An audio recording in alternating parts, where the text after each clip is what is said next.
Starting this meeting. It's Monday the 6th of November. It's the Cabinet meeting. I would like to welcome those that are attending either remotely or those that are in the chamber, and it's not quite as full as we thought it would be.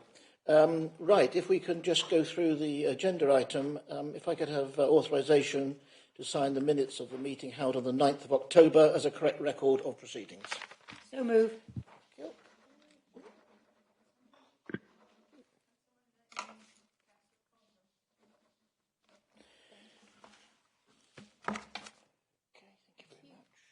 Okay, apologies for absence, please, Lisa. Councillor Byrne, Chairman. Thank you.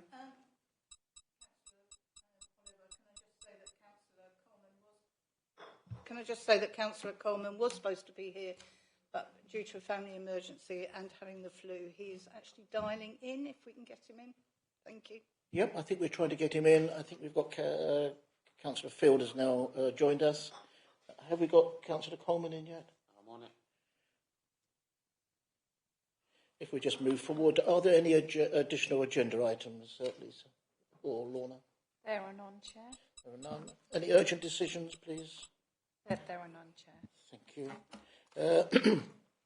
you. Disclosure of interest, to receive any disclosure by members of personal and disclosable pecuniary interest in matters on the agenda. The nature of any interest, whether the member regards personal interest as prejudicial under the terms of the Code of Conduct. Members are reminded of the need to repeat their declaration immediately prior to the commencement of the item in question. Thank you, Catherine. Right, yes, thank you. Item 9, a personal interest. I am a member of East Sussex County Council and also the Planning Committee, where civil parking enforcement issues are resolved if we have to have disputed TRO. Thank you. Thank you. Are there any other declarations? Chair. As Chair of Rother District Housing Company. As Chair of Rother District Housing Company. We've got that. What is agenda 12? Agenda item 12, Richard? And 14. And 14. Yeah, that's fine. Okay. Okay, there's a hand up there. Councillor Beverley Cooper. Beverley. Yeah, I'm a board member of the housing company. Thank you very much. Any further declarations? If not, I'm sure we can pick them up a little later on if that's the case, but I'm sure most people are aware. Okay, so we can move into the first item this evening, which is agenda item 6, the medium-term financial plan report of Duncan Ellis, and Duncan is with us online, interim deputy chief executive, cabinet member, Councillor Ash Jewan. Right, I'll leave that with you, Ash, if I may. Thank you very much. So some of you may have already seen this report because it went through to overview and scrutiny, but you know, as meetings differ and audiences change, I think it's only fair that I deliver the full report again. So this is the medium-term financial strategy and high-level budget forecast and the assumptions for the following 4 years through to 27-28. So in the report, there are 7 recommendations on page 3 for Cabinet to consider. The draft report was presented to overview and scrutiny on the 16th, and their final recommendation includes consideration of the observations and proposals from that meeting, and these are included in Appendix 7, pages 81 to 84. So some main headlines then. The general fund position for the next 4 years, as currently forecast, is summarised within Appendix 1. And the key headlines to take away are as follows. So projected 24-25 deficit overall is 3.8 million. However, savings and efficiency proposals of 3.3 million put forward as part of the Council's Fit for the Future full financial resilience strategy reduce the deficit down to 0.5 million, which at present will need to be funded from reserves. So based on current forecasts, deficit reduces to 0.2 million in 25-26, and that's before surpluses of 1.6 and 2 million in 26-27 and 27-28, which helps to build our reserves back up again above the current set minimum of 5 million. 5 million, yeah. So the Council needs a much stronger focus on delivering the efficiency agenda in future years to ensure that this medium-term proposition remains sustainable. Several of the savings proposals, such as grounds maintenance and shared service proposals, are phased, with only 50% of these being included next year and 75% the following year to allow for slippage. It should be remembered that at present, these still represent high-level forecasts for future years, and there is still a lot more work to be done over the coming months, including factoring in the impact of the settlement to deliver a balanced budget in February. So an overall summary, the medium-term financial strategy has been presented in a very different format this year and hopefully will aid members in better understanding some of the pressures and challenges being faced by the Council over the coming years, along with some of the strategies and proposals for delivering a balanced, sustainable budget over the medium term. The report provides the current context and parameters within the budget and is being developed for next year, including global and national issues, as well as regional and local pressures. It details how the strategy underpins the aspirations contained within the corporate plan and how it links into and supports several of the Council's other key corporate strategies and policies. Consideration is given to the impact of inflation and demand-led budget pressures, including homelessness and temporary accommodation, the waste and cleansing contract, and staffing costs, whilst also considering the Council's income-generating opportunities and its funding position.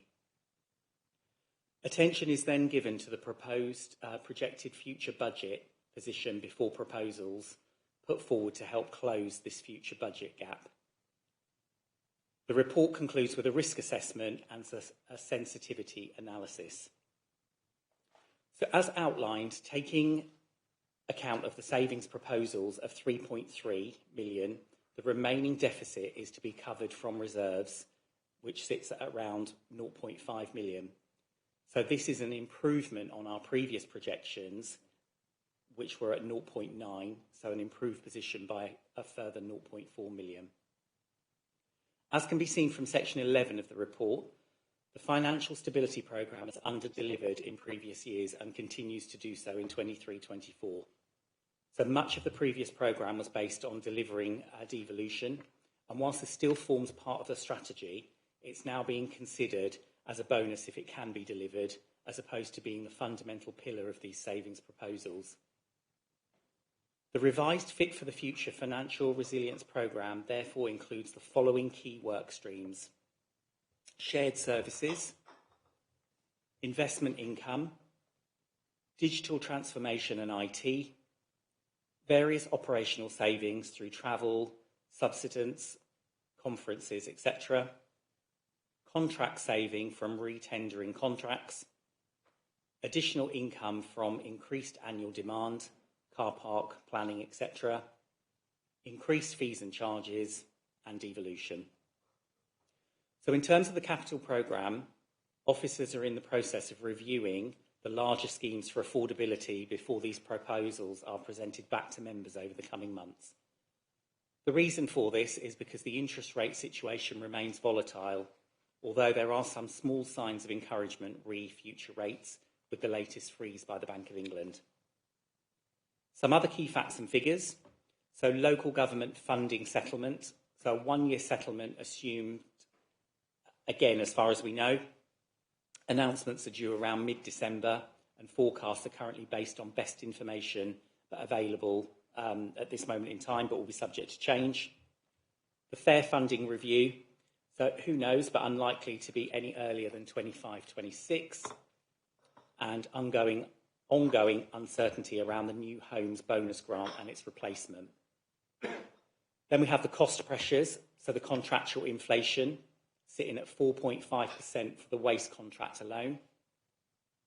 General cost pressures of just under £1 million, comprising of factors including the external audit fees raising by 0.1 million and homeless pressures increasing by 0.5.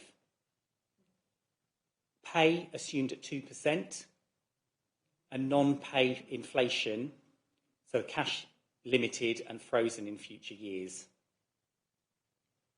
We've then got the Fit for the Future Financial Resilience Programme that's assuming delivery in the following future years. So we're looking to deliver 3.3 million in 24-25, 3.9 million in 25-26, 4.5 in 26-27, and 4.5 in 27-28. So delivery is crucial to achieving the financial stability and building back our reserves. Then we have business rates. So the approval requested to remain in the East Sussex business rates pool. So the authorities have commissioned LG Futures to assess the 24-25 position, and they've indicated that it remains financially advantageous for the pool to continue. There's still no firm proposals regarding the business rate reset, so no growth has currently been factored in. Council tax. So the assumption is that the increase will again be limited to 3% or £5 before a referendum, as per last year's slight increase limits. The forecast tax base numbers allows for annual increases based on housing development targets, and the target and projections will be kept under review. Then we have reserves. So the updated forecast indicates a use of 0.6 of reserves over the next 2 years. Reserves projected to dip below the 5 million limit in 25-26 if we don't take further corrective action. Assuming the savings programme can be delivered, we're projecting to add back into reserves by 26-27 by 1.6 million, with a further contribution of 2 million back into reserves in 27-28. Then we have the budget consultation to be undertaken between November and the end of December, with the format to be agreed by the Deputy Chief Executive and myself. The remaining appendices within the pack, so you've got Appendix 2, which includes a high-level summary of the efficiency and savings programme proposals recommended, so that totals to 3.3, including a mix of proposals, so the Council's not putting all its eggs in one basket, from efficiencies shared through the shared services through to increased income with our Treasury investments and the fees and charges proposals. These proposals and the wider budget proposals will be consulted between November and the end of December to help inform the final budget position in February. Then we've got Appendix 3. So this contains the current capital programme projections through to 27-28. It should be, however, noted, as discussed at previous committees, that the capital programme is undergoing a fundamental review against the economic climate and prevailing interest rates to ensure that the schemes continue to be viable and deliver against their expected outcomes. Then we have Appendix 4, which covers the proposal for fees and charges increasing next year. So whilst the majority of these have been increased by the CPI as of July 23, which stood at 6.8%, there are some areas where the proposals deviate from this level, including some of the car park charges, the majority of which had not increased since 2015, and the garden bins. Generating additional income through our fees and charges help us to protect vital frontline services for our communities. The fees and charges have been included as part of the medium-term financial strategy report for the first time this year, bringing together the consideration of the Council's income-generating opportunities as part of the overall budget considerations. The appendix also includes some detailed analysis from the summer car park trials at Canberra, with the ultimate recommendation being that we do not continue with the flat rate fee and revert to the previous pricing structure. Appendix 5 provides a detailed risk assessment of the strategy and forecasts to ensure that all risks and uncertainties affecting the Council's financial position are identified as far as is practical. These are reviewed each year as part of the refresh of the strategy and future years' budget forecasts. The key strategic financial risks to be considered in developing the strategy are contained within this appendix as well. And the last couple, Appendix 6, considers some of the sensitivities and uncertainty around the projections, along with some scenario planning considerations. And as mentioned at the very start, Appendix 7 contains the minutes and recommendations from the Overview and Scrutiny Committee. So that concludes my report, and I will hand over to Duncan for any questions. Thank you, everyone. Thank you very much, Ash, for that quite a long introduction. It's a significant document, and the work's been put in by Duncan. And you're there, Duncan, to add some comments to this and perhaps take any questions from members. Thank you.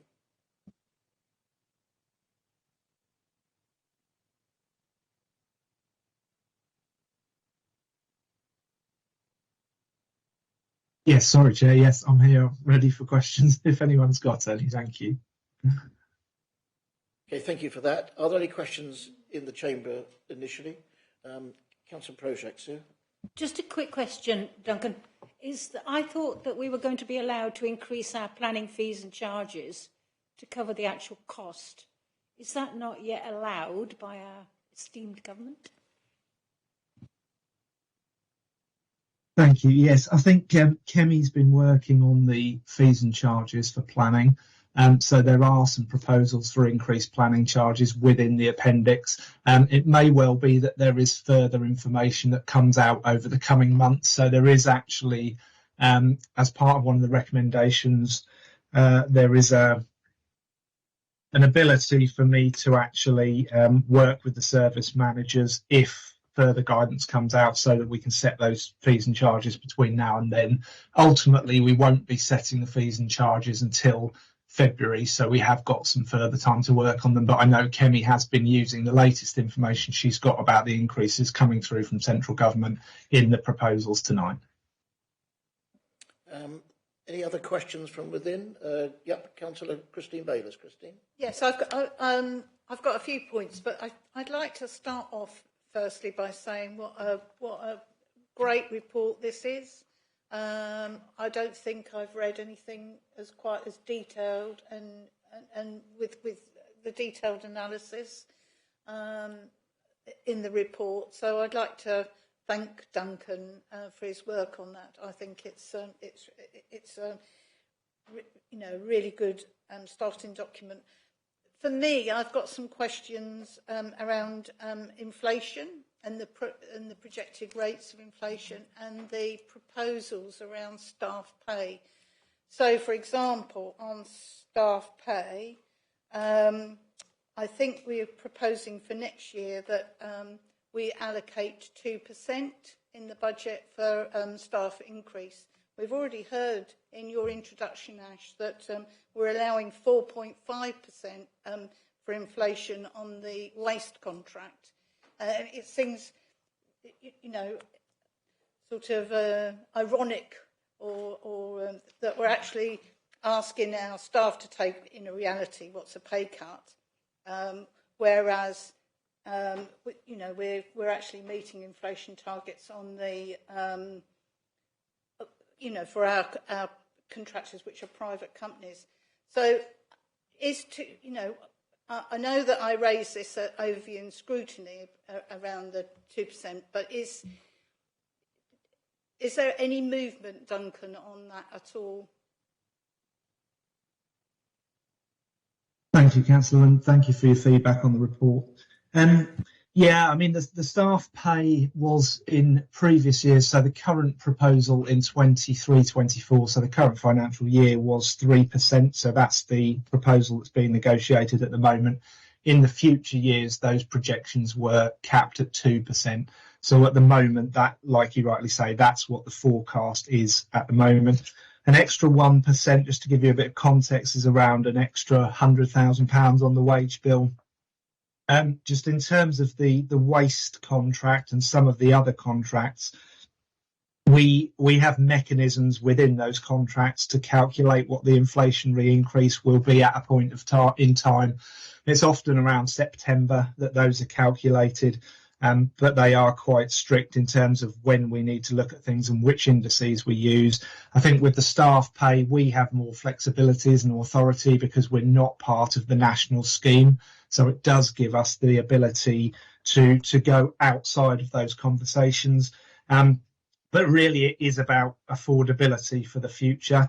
but it's something that we could look at. Like I say, we're not setting the budget this evening. We're projecting what things might look like for the future. There is an ability for us to look at those projections when we come to February, and it may be more realistic for us to look at some of those assumptions at that point in time to see if we've got any scope or any flexibility to move on any of those. Yes, thank you. Well, as I say, I mean, I know that we have our staff has sort of taken a pay cut this particular in the current year with 3%, and you know, I just feel that will impact on our recruitment and retention policies going forward. So anyway, we will look at that going. You know, when we get to February and we're looking at the budget, but perhaps you could bear in mind my concern around that. There was another issue that I wanted to raise, which was around car parking. And I had a discussion with Councillor Timpey, who's the lead on car parking. It seems to me that the blanket percentage increase that we have applied across the car parking charges, you know, it doesn't take into or hasn't had that analysis around sensitivity. So, you know, if you put up the price of car parking, and there's some big increases on, say, Wainwright Road car park, which is, as you know, members will know, is a car park that I've long taken an interest in as a town centre and also as a lead on regeneration, because I feel that it's a really important. But we're talking about a 27% increase in car parking charges for that car park, and I just feel, has anyone really done the analysis that says, well, actually, if you put up the price by 27%, you actually get less cars in there? And I know when the car parking charges were initially introduced, so we introduced those when CPE came in. So before CPE came in, it was a free car park, so we introduced charges then. But there wasn't an impact done in terms of the regeneration of the town centre and the shopping and what have you, and what that particular car park, you know, that's the purpose. We've moved, you know, over time, we've moved to a position where it's acknowledged that it's a long stay car park. You pay a daily rate, and there's no 2 or 3 hours or anything like that. But my concern is putting it up by 27% will actually bring in less income than you've currently got. Now, we've got a big opportunity with Wainwright Road and some of other car parks. CPE is being extended quite significantly in Bexhill Town Centre, and so it's going right out now past Woodville Road over to Richmond Road. The other way, it's including Cancelit Road. It's got rid of that sort of island of free parking that existed down there. This is a real good opportunity to say you can't park for free in these areas, but actually come to our car park in Wainwright Road. We've kept the price low, or we're keeping the price down to encourage people in there. And actually, I think if you do that, you'll get an increase in income. You'll actually get more money than you're currently getting. So I know this is going out for consultation, and that's why it's in as an appendix. But I would just raise that I was sort of like really taken aback at the size of the increase for Wainwright Road, and conversely, I assume for the car park at Rye. Did you want to come back on that, Duncan? Because it's almost the same answer as you gave Councillor Projak regarding charges will be implemented, I think, in February of next year. Thank you, Chair. Yeah, the ultimate decisions will be made in February, and like Councillor Bayliss has mentioned, we're going out to consult with the public as well, so there will be an opportunity in February to consider that feedback that comes back.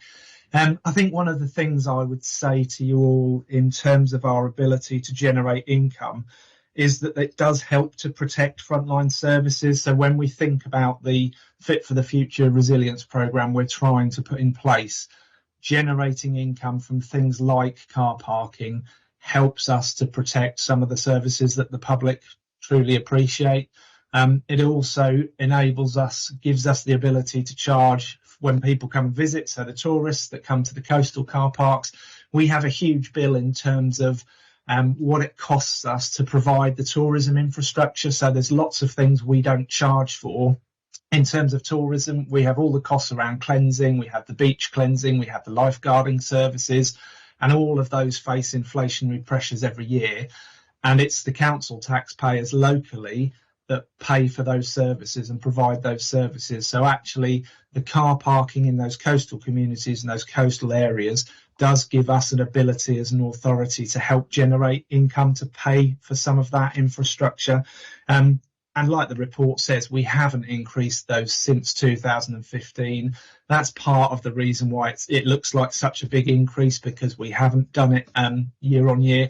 Doing it on an annual basis does give you different challenges in terms of signage and changing various bits and pieces that there is a cost implication for. And again, just in terms of the sensitivity, with lots of these figures where we've been proposing increases, we've pared back the assumptions in terms of what income will be generated, because there is absolutely that balance between getting the charging right and people voting with their feet and not using those facilities. So we do try and take that into account, but ultimately we won't know what that impact is until the prices potentially change, and then we monitor the usage. But that's the other thing I'd say in terms of budget monitoring and the monitoring that we would do next financial year. We'll keep all of those things under review. So if there is a significant downshift in income from one of those car parks or a number of those car parks, we can review the charging arrangements and see if they need to be changed at that point. Thank you, Chair. Yeah, thank you for that explanation, Duncan, much appreciated. Councillor Timpey, Hazel? Yeah, thank you. As Councillor Bayliss indicated, we did have quite a long conversation about this, where I pointed out several things that initially that this is a consultation, so we will get lots of feedback, one hopes, and we will review whatever is indicated to us. But as far as Wainwright Road is concerned, I don't know, it wasn't actually used as a free car park, was it? It wasn't used for various reasons. We have put in lighting, so it's now a much nicer car park. I think the idea of channeling people there once this extension of the CPE happens is a very good one. How we do that, though, is going to be key, isn't it? So I appreciate your comments. I don't take percentages very seriously, because 27% on £1 versus 27% on 1,000, totally different. So I'm not sure. I think percentages are quite misleading sometimes. So I don't consider it to be particularly harsh. So I'll be interested to see what the feedback is. But as I pointed out to Councillor Bayliss, there are many things that we could do. We could ask the people in town, the employees, whether they would park there for this amount, or when they're no longer going to be able to park for free at the extended because of CPE. You know, there's all sorts of things we can do. But it really, as Duncan says, really boils down to monitoring. As we did at Canberra, we've seen the graphs, fair enough, so we've changed. And it could well be that the consultation comes back, yeah, that's quite fair given the current state of play that we're in. Anyway, thank you. Yeah, thank you for your comments, Hazel. Christine, I think you had another point to raise, yeah? Yeah, so it's just really, I just wanted to raise something about the Canberra, because I'm really pleased to see that we're not going to be repeating that experiment.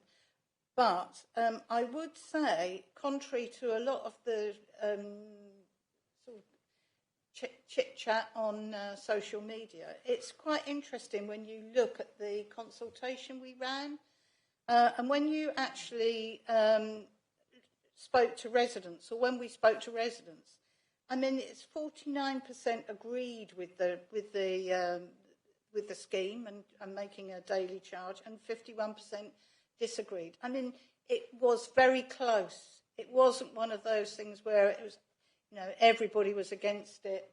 It was actually very close. So I thought that was very interesting, given all the sort of publicity there's been about the negativity around what Rotherham tried to do. So obviously people had thought, that the idea did have some merit in order to, pay for the services, the really expensive services that we provide in Canberra for free.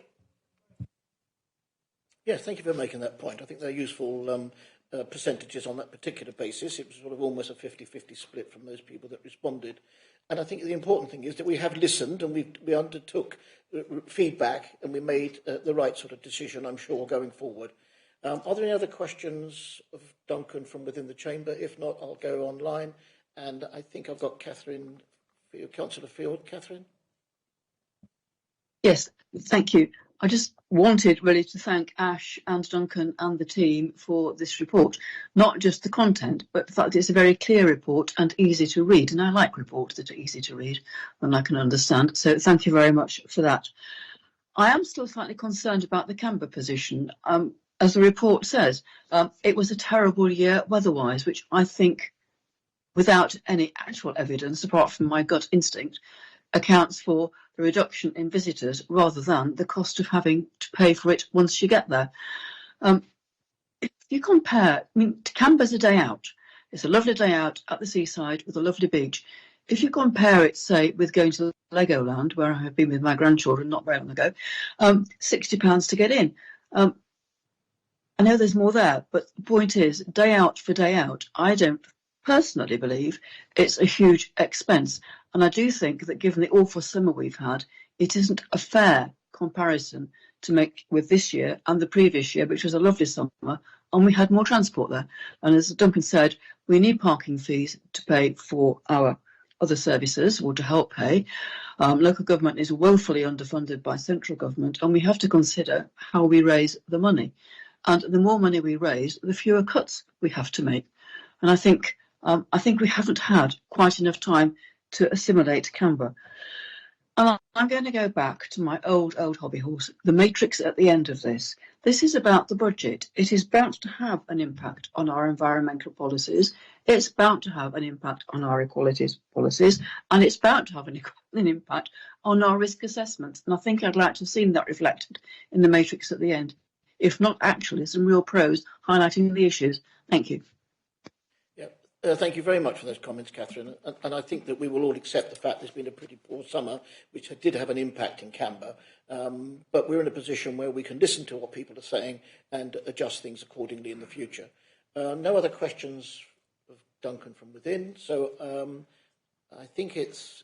Sorry, I have a question. Yes, I know. Well, I can't. I can see your hand up, John, but I can't see you. But carry on, please. Yeah, well done. Thank you. Yes, there are a number of points, but also a question. The first point is, obviously, we passed a resolution at overview and scrutiny. I trust that is going to be considered because we made a number of positive suggestions, one of which addressed the homelessness issue, which is a major threat to our finances. Indeed, if we hadn't taken the action we've already done, would probably be putting us nearer the Hastings position. So that's quite an important one. On Canberra, I think the problem is less the level of the fee than its flat rate nature. I think what was affecting local shop traffic was the no free time at all and no reduced hour for the first hour. So I agree partially with Catherine that it's premature to have judged, but I think on the flat rate, that was probably a mistake. My question is really about what assumptions we're making about getting savings in the rest of this year, because I know when I look at the net cost of services that we're proposing to budget for, It's about two and a quarter million down on our current running rate net cost. And that implies we're going to make quite a few savings this year to get to that sort of level. I'd like to know a little more about what progress we're making and how we're going to monitor this so we've got the most up-to-date figures at the time we budget.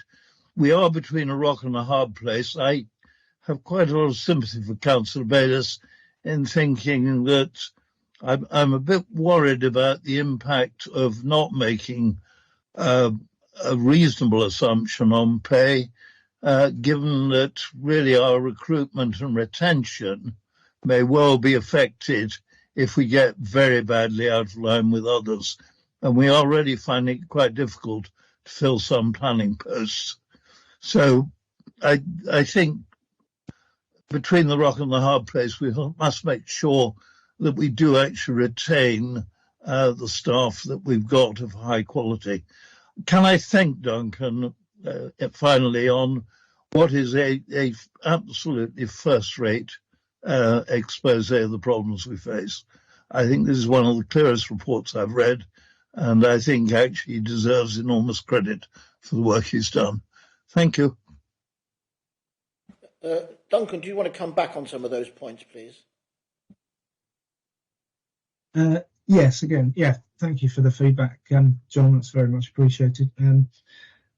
Yeah, I think it's really key in terms of delivering the savings for next year and those future years. The monitoring is going to become more and more important, and I think that's one of the areas, and I've spoken about it in committee before, where I think we didn't quite have things right. So I've talked about making sure the savings are embedded within the services, talked about making sure managers understand what they need to deliver and that they're accountable for that delivery. Because I think, again, previously we had a savings pot that was outside of the main budget. It was monitored in a different way. It just needs to be part of the day-to-day budgeting process, the day-to-day monitoring, so that those officers are clear exactly where those savings are going to come from. And we will continue to monitor that progress within the budget monitoring reports. Effectively, I've taken out the whole of the previous financial stability programme savings from the future budget just because they weren't delivering. So I don't think it's particularly prudent to keep in projections that we can see are not delivering the income or the savings we're anticipating. So that's all come out. Similarly, I've had to take out a lot of income from the property investment strategy for future years, because one of the downsides of having to review the capital programme is that there are a number of schemes within the programme at the moment where we had anticipated delivering those schemes and generating a surplus. Well, now that that pause is happening, those surpluses, again, have had to come out of the budget. But at the moment, as Ash alluded to earlier, the viability of some of the schemes within the capital programme has been hugely eroded because the interest rates have gone up by 4 or 5%. So that's put hundreds of thousands of pounds extra borrowing cost for every £1 million we invest. And some of those schemes were quite marginal. So it's put pressure on those areas as well. And then plus we're seeing the pressures from things like the homelessness that we've already touched on. So it's going to be really important, the monitoring for the future years. Some of it has been phased because, again, we have challenges around delivery. There will be slippage. There will be some proposals within the papers tonight that don't progress. There will be some that we are unable to progress. And I suppose I'd go back to some of the examples around devolution with some of those areas. And the other message, I think, from me this evening is that it's not a time to pat ourselves on the back and think we've got everything sorted. The hard work comes in actually delivering these things on the ground, and some of them are already in train and some of them are progressing well already. But there's a big chunk of savings for us to deliver as an authority, and it's only by working together that we're going to get there and we're going to balance the budget. So that's really, really important. And we need to keep thinking about where these savings are going to come from, because the more we can put into reserves, the more we've got to spend on those nice things, the added value things that we want to do for our residents. The reason you're all members, the reason we're officers, it's not to cut, it's not to reduce, it's about delivering more. So we need to keep thinking about where those efficiencies could come from, whether that is around additional income, which is great if you can get it, or whether it's doing things differently with partners, working in new ways. One of the really exciting opportunities I think we've got off the back of the digital and customer services strategy that Mark will be bringing through to you, hopefully for approval in May, is that I think there's a vast scope there for us to improve things for residents, improve outcomes, become more efficient as an authority. And I suppose the positive thing is we haven't got hundreds and thousands of pounds of assumed savings from those work streams, but that's good because it means when we identify them, those can all be added. So I think that's a huge opportunity for us. So yeah, I think that's all I want to say, Chair. Thank you. Yeah, thank you very much, Duncan, for clarifying those points. Sorry, Leader, do you want to come back, John? Yes, please do. Can I just come back? Duncan's answered my questions. I agree with him totally about digital services. I think that AI may help us considerably. But obviously, it's really for you, Leader, to answer what's going to happen about the resolutions from overview and scrutiny. They're in Appendix 7, resolutions 1 to 4. The first three have specific recommendations, which I think need to be considered. Yes, we will be doing that in a moment, John, once we've had any further questions. I'd like to invite the Chief Executive to make a comment, please. Thank you, Chair. I just wanted to add to what Duncan was saying there, which was absolutely right. We have a fantastic plan here, and that's what it is. It's a plan. And we need to now focus on the implementation of this plan. And it's not just the monitoring that comes through to committee. It's the daily and weekly monitoring that happens in the services, senior leadership team. And I'll just draw your attention to the Fit for the Future programme, because the financial, and it's on page 38, the financial resilience bit of it is just one part of it. But we need to be thinking about, and it's been raised a few times this evening, our people strategy and making sure we have got the right plans in place to retain staff, to develop staff. It's also, as Duncan quite rightly says, about our digital programme. And I, like Duncan, think there will be further savings to be drawn down from that programme. We haven't set a target for the overall programme, but as we start to work through it will be clear that those savings will come forward. And then the other part of that plan is making the most of our assets and the work that we're doing at the moment there. And I think those four things together are how we're going to deliver this MTFS. So it isn't just a matter of looking at the finances. Those other things as well are a really, really critical part of it, and we'll be monitoring it really, really closely. Yeah, thank you, Lorna. Ash, did you want to make a comment, please? Yes, thank you. There are a couple of comments around staffing, so I feel like it's a little bit like the elephant in the room, so I'm just going to ask the question. As an authority, do we have a problem with attrition and retention of staff? Thank you. I think there are certain services that have been traditionally very difficult to recruit to, those professional services. So planning, environmental health, and those kinds of jobs. I think what we are noticing is that when we put a job out there, we're having fewer applicants. So, you know, a customer services job that might have attracted 30 people in the past might only have 5 or something like that. So there's definitely, it's a tougher market. And we do need to think about how we market rather as a place to work. I personally think it has a lot to offer. I think we're a very attractive place to live and work. And so I think this people strategy aspect of it, which actually Ben will be leading, will be a really, really important aspect of what we're doing going forward. I don't think our attrition rate is any different to the public sector and to local government particularly. But we do still have those concerns about recruiting those professional services, and it has been tough in the past. You want to come back on something, Christine, please? Yes, I would like to say something. I mean, I'm trustee at Bexhill Academy, and interestingly, our staffing problems are, or if you like, recruitment issues are around our teaching assistants and our lower paid staff. During COVID, a lot of people left those sorts of jobs and went off to work in supermarkets and what have you, where they were getting paid a lot more. Now that has drawn up the wage levels quite significantly. So it depends on which bit of the public sector you're talking about, but I think you'll find that it's the lower paid people who are going to be the difficult people to recruit. The lower, not lower paid, the lower wage jobs. Because as I say, the supermarkets in particular are now paying way above, matching and exceeding what we can pay. Okay, thank you for that. No? Okay, sorry, Sam. Councillor Coleman. Thank you, Chair. Yeah, Duncan, a question. You mentioned about the possibility that obviously one of the things we could be looking at in the future is around shared services with other local authorities and sort of expanding that more as a way to save money. And I think that's something that a lot of councils are doing and going into the way of shared services.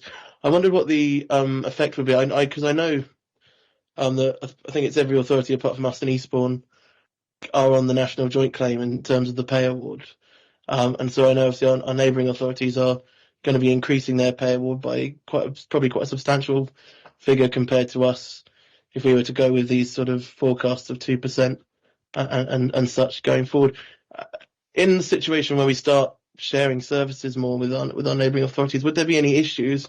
Because obviously I'm conscious we had Birmingham Council had a big issue when they had a sort of pay discrepancy, which I know was a slightly different issue, but nonetheless there was that issue. Is there any risk to us as we go into sort of shared services where you might have two members of staff doing the same job on the same sort of contract, but one's a Rother employee and is earning less than, say, a Wealdon or Hastings or other employee? Is that situation a risk at all? I think it's one of those things that would need to be considered depending on who your partner is and what the shared service is. But it would make it more straightforward if everyone was part of the national pay scheme. It's fair to say, I think. We do already operate a shared service, for example, with Wealdon. So in terms of the environmental health, and it's a really, really successful shared service. It's a great example of how things can work well with sharing. But yeah, it does create some issues that have to be managed. So yeah, it is something that is a consideration, but also the wider terms and conditions, because they're not all necessarily the same. So pay isn't the only issue. So it's one of those things in terms of risk management and putting proposals together, looking to the future to understand how you're going to deliver those things. It is something that would all form part of those conversations and part of the planning. But yes, it does add another issue, but then that flexibility stays with us as an authority. But I do think you've had discussions as members around whether in the future going back into the national scheme might be something you're interested in. And I think you've also talked about when in the year we introduce the pay award, because you'll all be aware at the moment we have our pay awards running from September, but ordinarily they'd run in line with your financial year. So that might be a discussion for the future. But yes, it's something we'd consider, Sam. Yeah, I would agree with you, Duncan. It's important that we keep that under review for all the right reasons which you've highlighted. I think there's the point that overview and scrutiny review, Paul, that you came forward with some recommendations there or considerations with there. I think I can just cover off the fact that we've already, some weeks ago, invited officers to look at the town hall buildings as to how best we could utilise those, because the previous project is now no longer viable for us to go forward on. Yes, the commercial activities also. I think that's something where we are identifying shared services with other local authorities in order to say, look, we've done this and we're doing this well, and can we take advantage? I'll leave the next one is bulky waste. I think that's very much an operational issue to consider, but there may be merits in that or otherwise. Did you want to add anything to that, Paul, please? Yeah, if I may, Chairman. I think I'll start off with the Canberra parking, as it's been mentioned a number of times, and as you know, I'm the one of the local ward members. I think I sort of got away with this at Canberra when I mentioned it. We can see in the central car park where the £30 charge was sort of based. Numbers are actually down about 11,000 vehicles this summer, but the income was up by 6,000 quid. So you could argue if it was sunnier, we might have got away with it. Who knows? And if you look at Western car park, numbers were down 12,000 there, 14,000 down in Western car park. Income was down nearly 90 grand. So, there's one. But having said that, I am mightily relieved to see that the hourly charge will return because having run the gauntlet in July, August and September at the local parish council meetings, I'll welcome the return of the status quo, even if it's a bit higher. And the thing is, I think the argument was, if it's raining and someone wants to go to the beach and get some fish and chips, they spend their 40 quid on their fish and chips, but they don't want to spend another 30 quid to park the car for an hour whilst they sit there looking at a stormy sea, eating it. So they can pay their 4 quid for the hour and spend it. So we've got our 4 quid and the traders have got our 40 quid and everybody's reasonably happy, except it would be better if it was sunny. But there it is.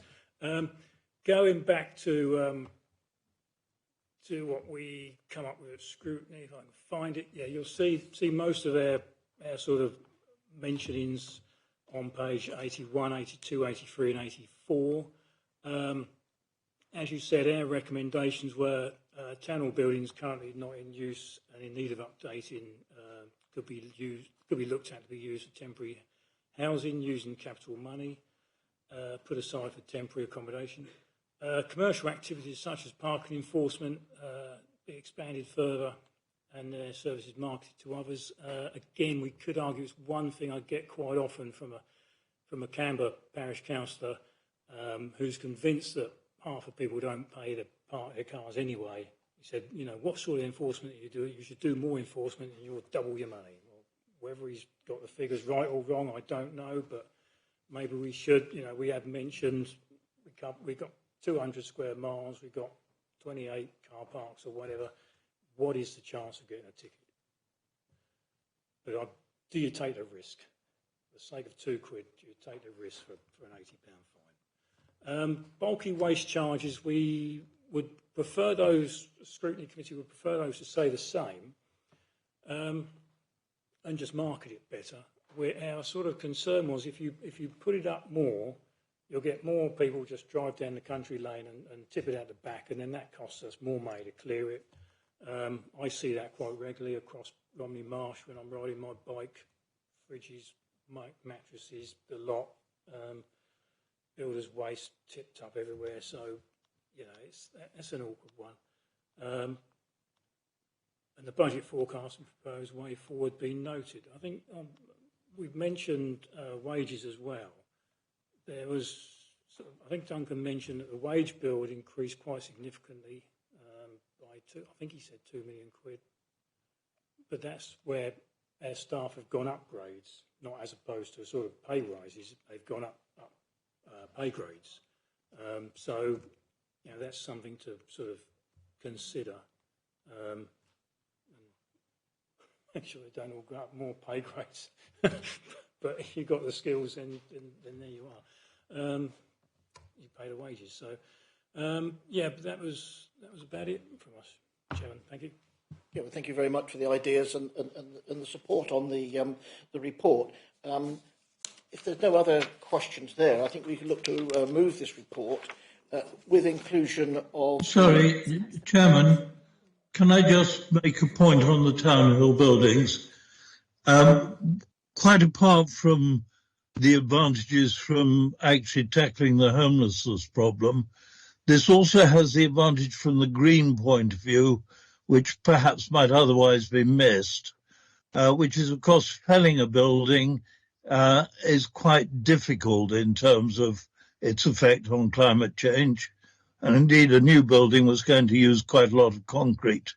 By converting, you avoid felling the building. And actually, that's very good from the green point of view. So this is a better scheme in green credentials and would help us, I think, with our homes. Thank you for those comments. Thank you for those. Oh, sorry. He's gone. Okay. I think those points have been made anyway, and perhaps I can invite Ben Hook just to sort of clarify on the guidance he's already been given to go forward on the town hall building. Yeah, thank you, Chairman. We're currently undertaking a review of the options in relation to that part of the site. Obviously, we're not using it for operational purposes anymore. I would say, in terms of any reversion of the existing buildings into a suitable state for housing, it would take some pretty significant investment to bring those up to standard. What we are going to be doing is presenting a number of options in the near future to help particularly Cabinet make a decision on the way forward and how best to take on that side. But those options are being appraised as we speak. Thank you. There's still a hand up. I don't know whose hand it is. I can't see. Does anyone help me who that? Oh, it's Councillor Maynard. Right. There you go. Thank you very much indeed, Chairman. It was just to add on what Councillor Osborne just said about scrutiny in regard of the bulky waste charges, and certainly in the first instance I'll declare an interest as an executive member of East Sussex County Council at this point. But it's just to say that I think that it's a more general point about how we go out and communicate with our residents on the services that we do offer as discretionary services that are really beneficial for residents. And this is just one of a number of services that we provide where I think we could market the services we provide somewhat better. And the reason that I put forward at scrutiny that we should hold the charges this year is because at worst, I think it would be cost neutral. At best, I think we'd actually save money in the longer term if we can avoid just one fly tip. But I think it's just an opportunity to go out and say we've held those charges, to actually advertise those services that we provide. And I think we could also instigate this in a number of the other discretionary services that we provide as an authority to get a bigger take-up and a bigger knowledge for those residents out there that may use these services in the future. But as I say, if we avoid just one fly tip by going out and doing a proper bit of marketing, it's going to be beneficial to all of us. Thank you, Chairman. Yeah, I would concur with a lot of those points that you made. Perhaps I can invite Ben to respond. Yeah, thank you, Chairman, and thank you, Councillor Maynard. I think what we can look to do, obviously, as part of this process, as Duncan has said before, the final decisions on the budget aren't going to be made until February. What we can look to do is provide more information on the actual cost to us of providing the bulky waste services, because what we don't want to do is be in a position where we're subsidising bulky waste collections in any way, because obviously it's a discretionary service that we offer. So I think what's important to understand is how much does it cost us as an authority to arrange that bulky waste collection, and then how much of that are we passing on to members of the public. But we can seek that information to provide that to you as we go through this process. I think that makes sense. I think that's a practical way of going forward, and thank you for scrutiny for bringing these points forward. Are we in a position to move this report and then someone to second the report? Basically, based on the recommendations, but like to include the points that are raised under paragraph 4 that can be referred to later. Yep. So those in favour? Oh, sorry, I beg your pardon. Ash, you've moved it. You've seconded the report. I would like to second it. Thank you very much indeed. It's on page, the recommendations are on page 3 that I'm saying. Could I also add my congratulations to the team and to Duncan and to Councillor G1, because I have never seen a report that's pulled together all the information we need so coherently. It's quite extraordinary. And Duncan himself said that maybe we didn't have things quite right in the past. So it's great to have this report, and congratulations, because there's a huge amount of work behind this, a huge amount, and a huge amount of work, as Lorna has said, in the future. So I'm happy to second it. Thank you. And those in favour? And that's unanimous. Thank you again. We can add the acknowledgement to Duncan and his team, and thank you, Ash, for the work that you've put in here. I think that some of the points that I've made here, the financial stability monitoring, we made assumptions without really monitoring them where we were going. So I think we lost our way just a little bit there. I think it's vital that we monitor from a resilience point of view, and that we've actually got to make absolutely certain that the work that we're doing on viability of some of our capital projects, because if it's a case then that we're going to dispose of some capital assets in some way, they can be used for other things. I think that's very, very important. The review of assets goes together. And I think the whole thing is about taking responsibility. That's members and officers taking responsibility to bring this report to where we'd want it to be. So thank you very much indeed again, Duncan. If there's no other points here, we'll move on to the next item. Thank you very much, which I think is the item 7. Reference from Overview and Scrutiny Committee, discharge of the homeless duty to a suitable private rented property policy. This is being presented by Councillor Rory McCaw. Thank you, Rory. Thank you, Chair. Yeah, I spoke on this policy at the Overview Scrutiny Committee. It's a good policy. It reads very well, and I commended the officers and Joe's team who have produced this. It's not particularly groundbreaking, I should say, or innovative, and I don't mean that as in an insulting way, but it merely recognises practice which we already carry out, and a number of similar local authorities up and down the country, in that we utilise the private rented sector where we have to. It kind of regularises things, this policy, so I commend it on that basis. But it's in the context where utilising the private rented sector has to be part of the solution. It's not the whole solution, we know that. But we're in a situation where, for instance, in 2022, only 185 households were nominated for housing from a list of over 2,000. 170 households are in temporary accommodation, which is a 100% increase since September 2021. And these all, as Duncan mentioned, and as some other people have mentioned, the homelessness bill, temporary accommodation bill, continues to rise. We do our utmost and our best to reduce that, and I think utilising the private rented sector has to be part of that. It reduces the time spent in temporary accommodation, widens the choice for our local residents as well. And let's be honest, it's cost effective as well. It's part of the solution. Our neighbouring council, local authority Hastings, spend 35% of their revenue budget on temporary accommodation. Ours is about 11%, a much better position. That's still a lot, I would say. So there are risks around that. So it has to be part of the solution, and I know from speaking to Joe that his private rented sector team, if I can call them a team, there are a couple of officers, I believe, are working really hard in driving this forward and finding between 10 and 15 private properties a month, which is one of the best, if not the best, performances of a local authority team in East Sussex. So again, I commend the officers for that. As I said, it's part of the solution. It's not the only solution. The only solution for homelessness, as we all know, is to build more homes. It really is just as simple as that. We've been, governments of whatever stripe have failed in this matter over the last couple of decades. And the sooner we recognise this problem and deal with it, the better. So I would say that one thing is that the word suitable private rented property, the word suitable is important. As a local authority, it's incumbent upon us that if people are placed, if we do work with the private sector, that they're reputable landlords, that the proper checks, health and safety and decent home standards, such as registered providers would have to adhere to, are recognised, and that happens. Also, I think it's incumbent upon us that, yes, we do have those landlords who are reputable, and that it was regrettable that just the other week, that the government kicked the whole issue of the no-fault evictions, the Section 21 notices, down the alleyway, so to speak. It was in the Conservative Manifesto in 2019, and it's not been addressed, really. So I think it's important to, and I know this would be the case, that any private landlords we engage with do not use Section 21, no-fault eviction, to remove people who were once homeless and then threatened with homelessness again. So I commend the policy. That's all I will say. Thanks to the team for doing that. And, yes, let's go forward. Thank you, Rory. Thank you. Joe, did you want to make any observations or comments, or are you quite happy to take the plaudits and we go to move in the report? It's entirely up to you.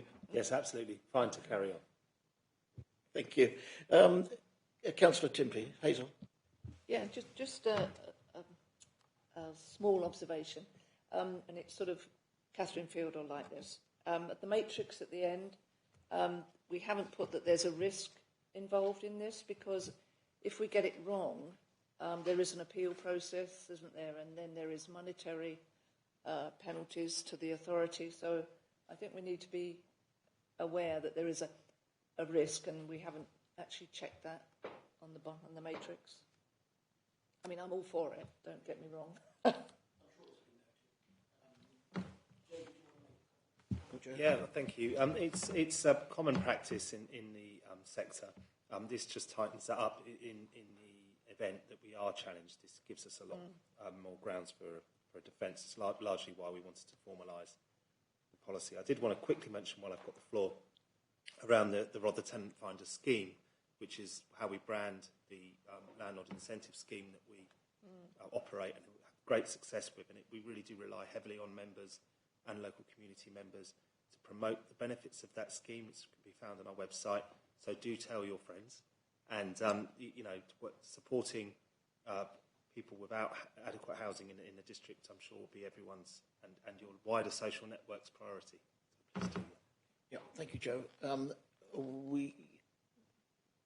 Councillor Timpe's got something further to say. Yeah, no, just along those lines, I think I put several empty properties notice to housing, and I think if we all sort of look around in our wards at the empty properties that have been, and they could be empty for many reasons, oftentimes it's lengthy probate, but there's an awful lot of them, and I think if we all pay attention a little bit to the ones we have in our ward and identify them to housing, they might discount them for whatever reason, but I think there's an opportunity there for us.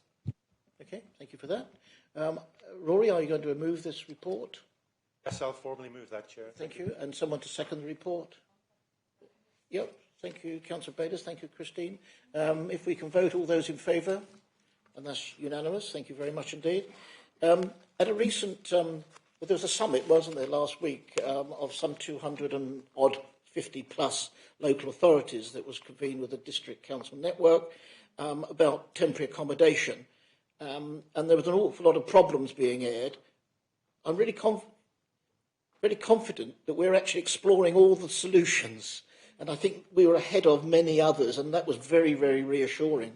One of Joe's staff, Catherine Harlow, presented to myself and one other member out of interest with regards to temporary accommodation, and I think we're supporting 150 households, was the figure quoted. And hopefully by January, we will have 50 units of our own in order to support this. Now, that's a third. You know, I know that the numbers go up all the time, but that just proves the quality of the work that we've undertaken and how we've grasped this. And many local authorities, sadly for various reasons, didn't see that foresight to move as we did. So again, Joe, all you do in your team and your staff are very motivated. And the comment that Rory made with regards to the acquisitions that we're making, it really is very, very good news and very reassuring. So thank you very much indeed. Right, we will move on to the next item, which is a reference from the Overview and Scrutiny Committee Council Tax Reduction Scheme. I think that the purpose of this report is that the consultation with the public and major pre-settling authorities on proposed changes to Council Tax Reduction Scheme for working age applicants with effect from the 1st of April next year. So it really is just us endorsing the fact that we are going to head and undertake this consultation. I don't think we really need to be getting into the deep discussion of it tonight. That will come out once the consultation has taken place. This is a report that, Ash, are you going to move, or I've got Chris on board? I'm not sure. Perhaps Chris isn't there. Chris is online. Oh, Chris is online. Chris, would you like to add some around the consultation? Because that's really what it's about, isn't it? Yes, thank you, Chair, and good evening all. Yes, the consultation is we're required to consult with the public and the major preceptors when making any changes to the working age council tax reduction scheme. So the proposal is that we consult during November and December. It will be an online consultation, which is detailed, I think, at Appendix A of of the report, although there will be paper copies available upon request if need be. We'll of course also be contacting the major preceptors for their views on the scheme as well, because obviously there's a cost to the scheme, and they obviously have to bear some of that cost. So they will be directly contacted to make sure we do have their views, and then those views and the views of the other respondees will be included in the final report that comes back to members next year. Thank you, Chair. Thank you, Chris. Are there any questions of Chris from within? Yes. Councillor Bayliss and then Councillor Paul Osborne. Thank you. Yes, thank you. I think they obviously support this wholeheartedly. The only question I've got is around actually the questionnaire, and some of the language is perhaps a little it's not plain English.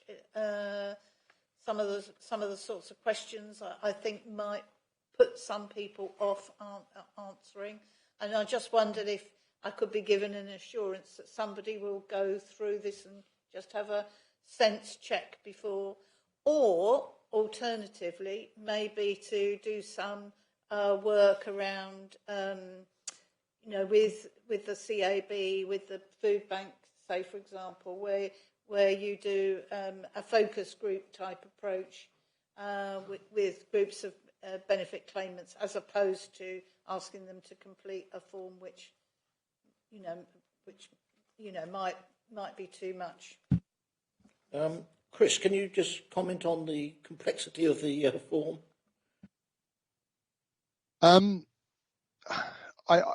happy to obviously get the form checked before we go live.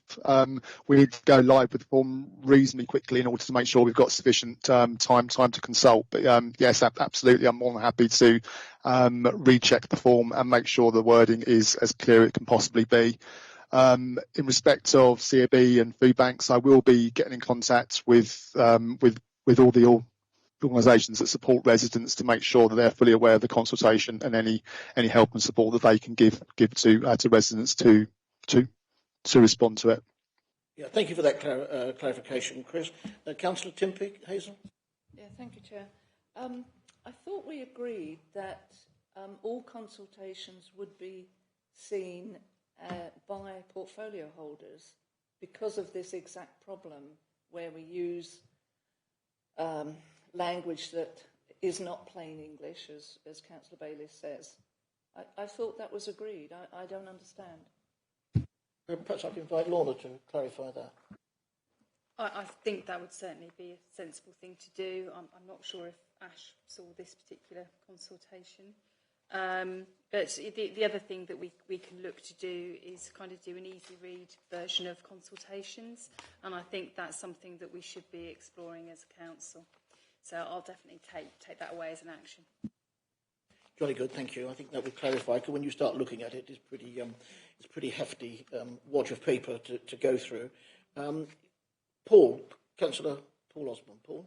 Thank you, Chairman. Not a question, but I thought I'd better say, as it come via scrutiny, considering we were only sort of seeking permission to consult, we had a fair ding-dong battle, if you like. Quite a robust debate on this one. Those in favour and those not so. But there it is. I thought I would mention it. I'm sure you'll have another opportunity once a consultation has taken place. So brace yourself for that. No other questions from here. Councillor Sam Coleman. Thank you, Chair. I'm really delighted to see this coming forward to go out to consultation, and a really comprehensive report as well, Chris, really laying out sort of the case for, consulting on this change. And certainly, I mean, it'll be no surprise what my views are on this, and I look forward to what will hopefully be a very respectable ding-dong, as Councillor Osborne called it, after the consultation results have come forward, or debate and discussion rather.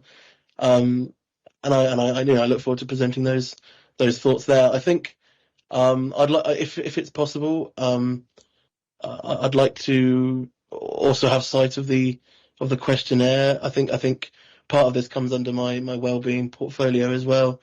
I know this was obviously a very key recommendation at the beginning of the anti-poverty strategy work that unfortunately got sort of pushed into the long grass, and then very much longer grass due to COVID and other things.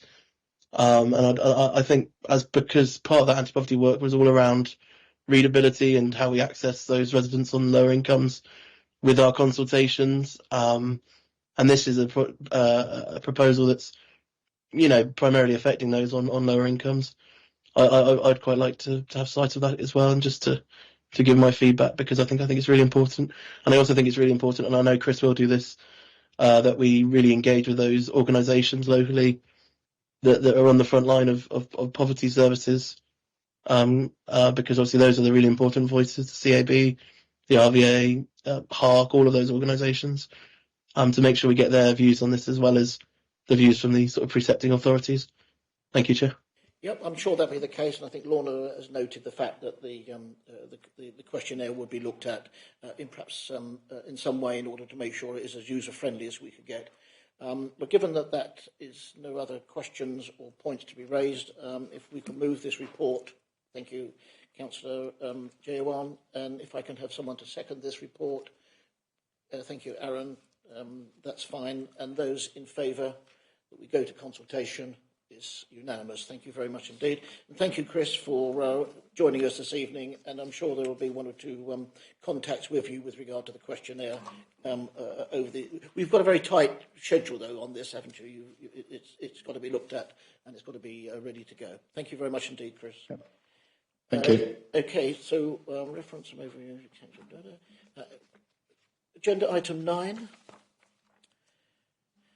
Continuation of Councillor Jayawan's roadshow tonight. It's review budget and capital programme monitoring as a quarter 2. So this is Duncan's report, and you're going to present this report, please, Ash. Thank you. Thank you. Yes, I know how much you all love me talking. So disappointingly, this one's a lot shorter. So budget monitoring quarter 2. So this report predominantly covers the budget monitoring for both the revenue and capital budgets up until the 30th of September and covers the first 2 quarters of the financial year.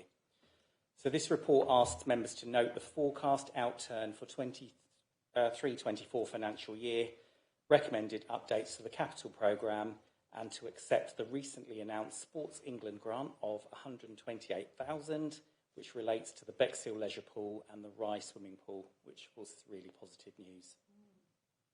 So some headlines for you. So revenue position, high level position and forecast contained within Appendix A. So that's a general fund summary covered in more detail by the first sections of the report up to paragraph 14.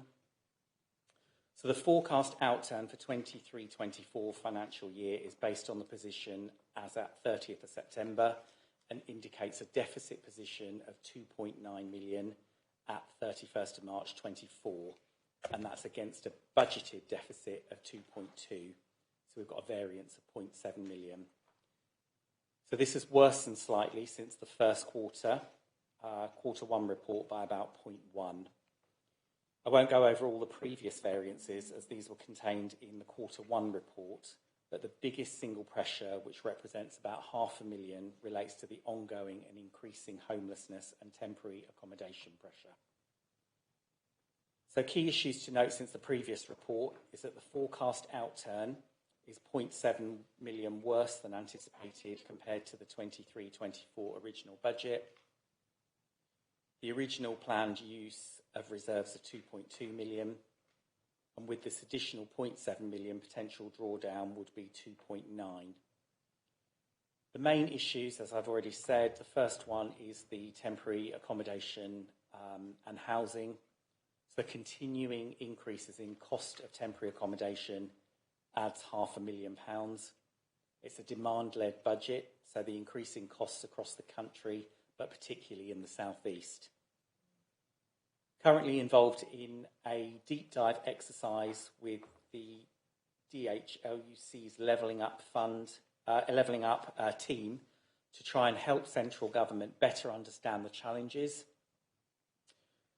And we also support the District Council Network letter to Central Government last week, which requested significant additional funding to help those ongoing national challenges. Then we've got the Financial Stability Programme. So we continue to experience significant challenges delivering the savings from the Financial Stability Programme. The forecasts haven't changed from Q1 and included 1.1 million in the budget, only currently forecasting 0.2 million delivered this year. So we still have a significant amount of the year to go, and we have an opportunity to really focus on this area. Then we've got the capital position. So the high-level position and forecast is contained within Appendix B and covered more paragraphs 14 to 22.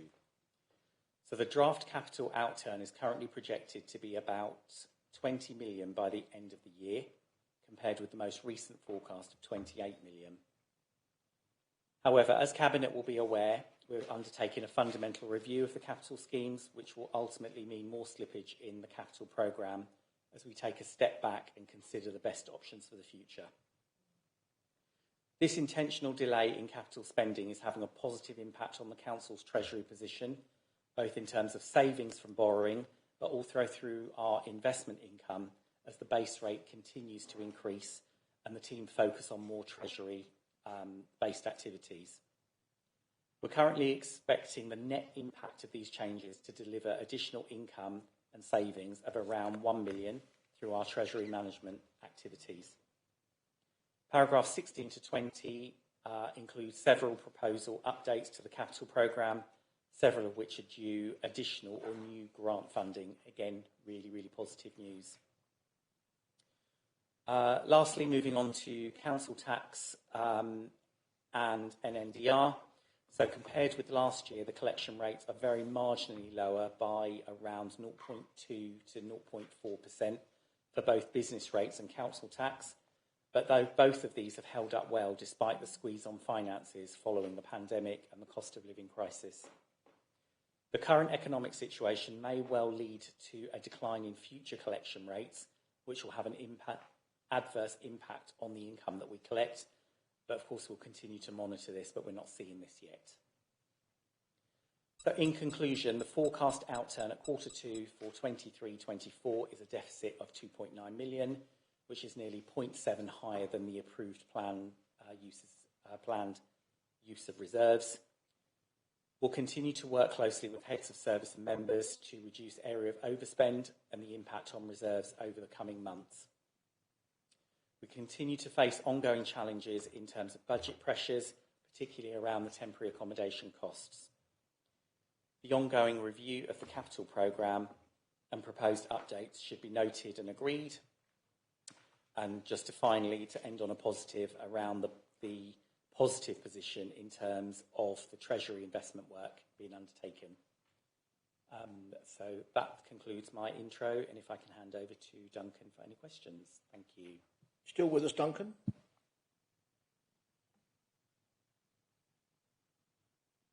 Well done. Over to you, Duncan. Thank you. And if there are any questions, Duncan will take them now.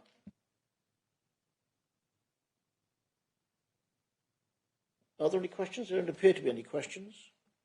Did you want to add anything to that, Duncan, at all? I think it's a very easy to read report, if we may say, and when there are numbers thrown in there, it always does become a challenge. A couple of areas that I really, on page 162, our current borrowing portfolio, and when you look at it, it's relatively modest compared to a lot of local authorities that have got themselves in stuck over these last little while, and I think when you look at the interest rates there and the term, there were some pretty prudent decisions that were made going back a while. And then when you start to look at, on page 164, the monies that we have invested and where we've invested them, and this is really to retain sort of jobs in Rother. We haven't gone outside of Rother to invest, and I think that's very, very important, rather than sort of a hotel up in Grimsby or Cleethorpes or some other excellent sort of location. So I think this has been quite prudent. Did anyone want to make any observations? Councillor? I've been asking Duncan about this because the Democratic Services deficit. It seems such a huge amount. And it says it's because of training and software. But I think in that figure, there are other things that need to be teased out. And I think one of them is the cost of the elections and having ID required. I know we did get a grant, and certainly Duncan has sorted the figures out for me, but there has been a cost to that.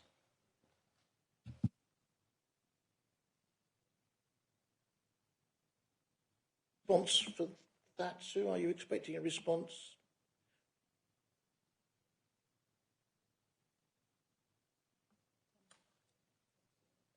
Obviously not a response. Are you still? Yes? I'll allow Lorna to respond for you, Duncan. Just looking at some of the comments here, I think we could be a bit clearer on some of our explanations, and we'll take that away for the next report. But you are right about the cost of the user, I forgot what it's called. Yes, but you're right about the cost of the election and the additional cost there. But I think in future we need. We can't hear Lorna.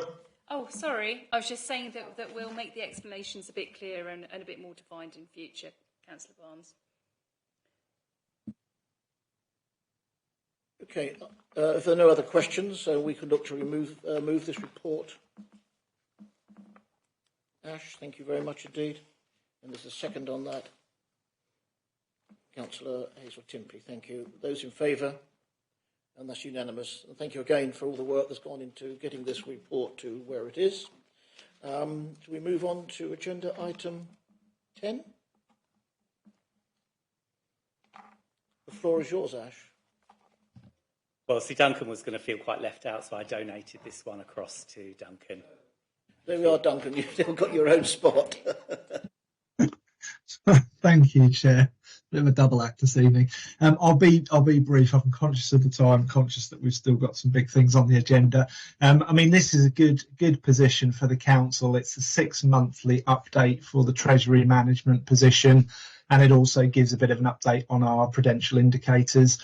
So a number of the reports previously, the MTFS we've discussed, the budget monitoring we've discussed, and there's a really important role within that financial plan for the future with the Treasury management side of things. So it's really important that we invest time into that to make sure those investments are performing well for the authority, because particularly there is the positive side of having the high interest rates in that our investment returns are increasing. Obviously, the downside of that is that if we want to borrow for the capital aspirations, that's getting more expensive. But we are seeing a good return from our investments at the moment. And as Ash mentioned with the last report, we're looking to generate about an additional £1 million, give or take, over and above the budget position for the year, which is really good.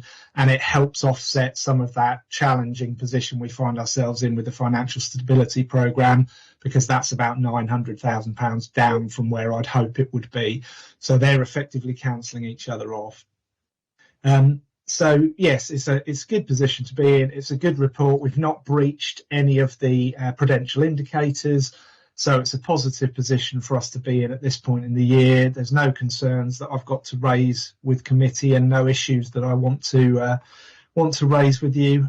So yeah, I think it's just a case of noting the report, Chair. Happy to take questions, but I'd like to thank Ola for pulling this report together. So I've not had much to do with this one. So the plaudits goes to Ola for this, so thank you to her for that. I'm sure you'll pass on the plaudits to Ola, and thank her for putting this report together. Thank you, Ash and Duncan, for the duo in presentation of this tonight, which is report to be noted. If we're going to have Ash, you're going to move the report. Thank you, and Rory will second that, and those in favour, that's unanimous, and thank you very much indeed. So we can move on. Agenda item 11, which is the East Sussex County Council Civil Parking Enforcement Parking Board Representative. Deborah isn't here, but Hazel, you're presenting this report, are you? I take it? Chair. Oh, sorry, I beg your pardon. Lindsay, you're there somewhere, are you? Chair. Yes, I've got that, Catherine. You redeclare. Yeah, thank you. Thank you. I'm looking for Lindsay.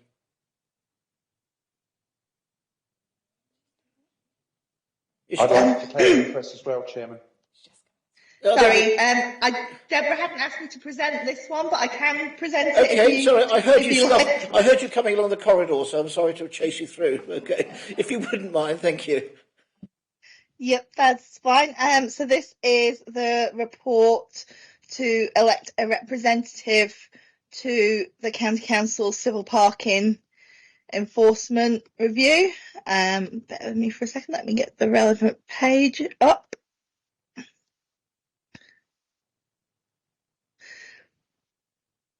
So, as officers know, civil parking enforcement came into effect in Rother District in 2020, and since then they have had two separate parking boards meeting twice a year, once Hastings Borough Council and Lewes District Council.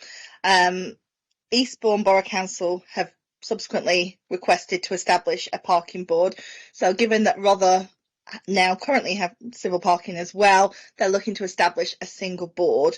The boards are comprised of councillors at county, district and borough level, and officers, although they do not have any executive decision-making powers. The council is therefore invited to confirm our representative onto the parking board, and it's currently recommended that this be our cabinet portfolio holder, Councillor Timpey. Thank you, Lindsay. Councillor Maynard, I didn't catch your hand going up, but I've seen it now.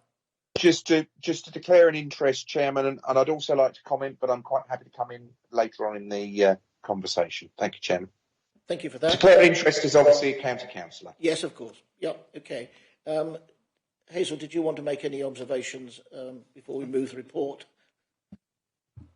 Yeah, no, delighted to be part of the board, and because of the significant amount of work that the CPE caused us in Bexhill, especially in Central Ward, and also from a regeneration point of view, anything that comes up on the agenda or happens at the board, I'll share with Councillor Bayliss, because it's quite critical we continue that work that we've been doing on trying to alleviate some of the issues that we've came across with parking. So delighted to do it.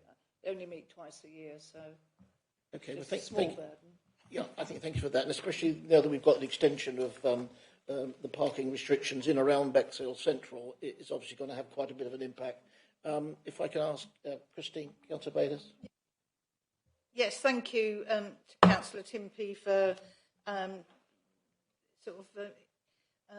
conversing with me about this particular proposal. I think, as opposed to being the Central Ward councillor, I obviously want to comment from a regeneration economic development perspective, and will bring in obviously the impact of CPE in Battle and also Rye, which are two significant areas that have, and there are some changes to parking restrictions that have taken place or are going to be enacted for those particular areas as well. So it's from that sort of regeneration, economic development, and our high streets, and making sure that we keep them viable. So thank you to Councillor Timpey. Yeah, I think it's a very good move that we've actually got this board, because it does mean sharing best practices and sort of the issues that we were going to experience. So, Carl, Councillor Maynard. Thank you very much indeed, Chairman. Just to say, obviously, wearing a previous hat, I used to chair the parking boards that obviously had the districts and boroughs where CPE was already implemented, and I have to say they worked very well in terms of what was then NSL. That's the company that's obviously responsible for administering the scheme on a daily basis. So it's very much, as Lindsay said, it's about that operational focus, and it's about any a report from the enforcement teams, but also and those were always very detailed and very useful. but it is about updating members upon the operational issues, and obviously then members of both the various stakeholders to actually obviously comment on those reports. But it has been really useful in the past in keeping members informed as to the operational nature of the various schemes across the county. Thank you, Chairman.